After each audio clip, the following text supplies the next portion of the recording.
certainly there was a lot of respect from fans. We had a few hardcore fans, Titans fans, who were into it in high school, on our staff.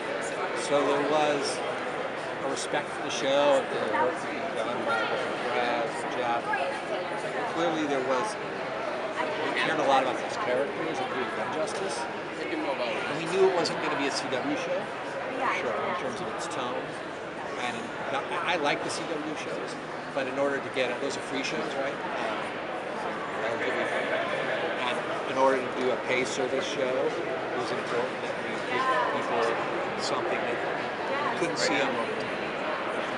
So it required production values that were more elevated, more cinematic, music. So it was trying to create more of a movie experience for television. And then a lot of shows try to do that, but we did that really specifically.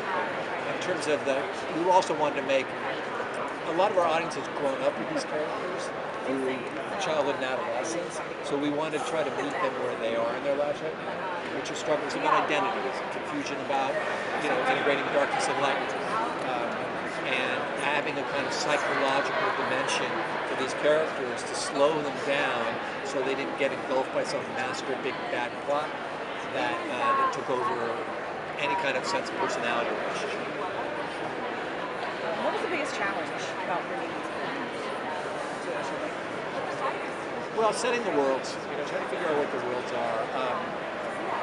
Balancing superpowers and character stories. The show comes alive pretty often when the superpowers are there, but you can't stay there. You can't live just there in the powers. So it's balancing a psychological reality, making it grounded, but still allow for a world where Raven can be Raven, Starfire can be Starfire. That's always a struggle to make it feel, and you kind of only know it when you see it, to go, okay, that feels too much, or this feels now we're getting to the point where we're in fantasy. So I think tonally, it was a big challenge.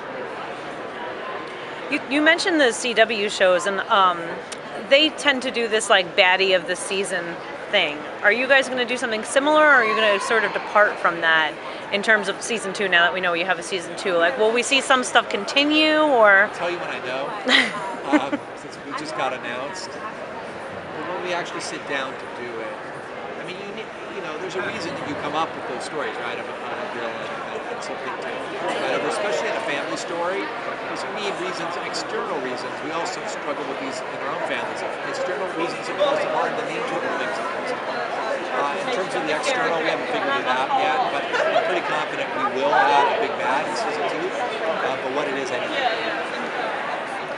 I was wondering, why did you decide that we would see Robin in this point of his life with a more antagonistic relationship with Batman? Like, I know in different incarnations, like, how they split and he becomes his own leader is whatever, but why did you decide, like, to have the Jason angle with it and have that be an animosity between, like, father and son sort of thing to begin the story? Well, it's a story. In many ways, there's many father-son stories. It's a great question on our show. And in any kind of family, our show is a family show, so there's going to be a father-son dynamic in there. That was important to us. It really stemmed from an argument we had in the writers' room, which is what actually is the legacy of Bruce's upbringing.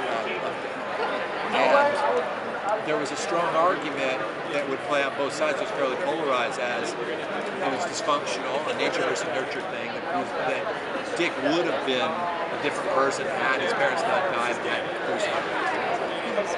And then there was a side of him saying, actually, Dick got a lot out of that. He's blaming something on his dad that actually isn't, if it was in him, that he thinks his father imposed on him. And out of that argument came the structure and the creation of that character.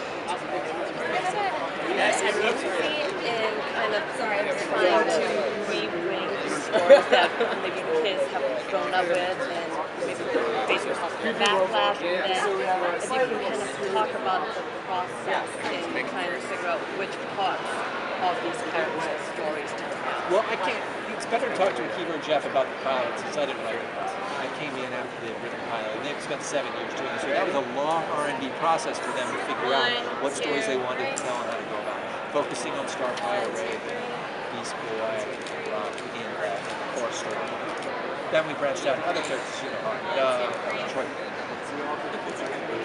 It was was important that I kind of, as I said before, I mean, it's important for us to be respectful with those characters and people's relationship with the characters, but not to allow them to stay stagnant. They needed to grow with the audience. And so I feel like we wanted to give them a psychological dimension that the former incarnations of them didn't have the time or the format to show.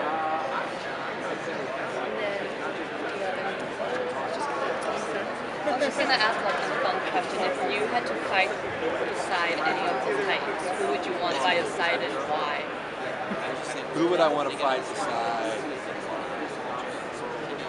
Well, I'm not very strong and I got bad shoulders, so I need someone to be fairly acrobatic and quick. I mean, Dove's pretty awesome, you know, but I think Robin would get me in a fight I may not get out of. He's got a big appetite for that, so I'd take Dove. I'd go Dove. Even if we lost, we'd look good doing it. Yeah. Circle back to the idea of titles, because I've seen the first few episodes. We still don't really have a whole lot of an idea about who the titles are. So is there anything else that you want to tell us? Well, if you know anything about Raven's story, it's a struggle for identity. Everybody's trying to deal with their parents in the show. Starfire doesn't know who she is. Raven thinks she has a mom, but then that mom thinks she may be told that it's not. So in that struggle for identity emerges the big battles.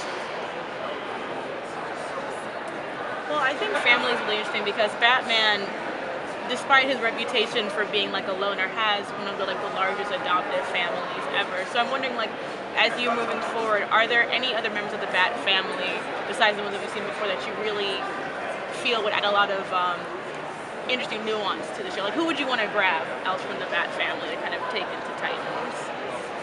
Any Batgirl? I mean, I love that. It's curious, and I'm not being coy.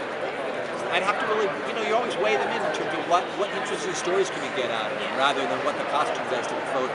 Right.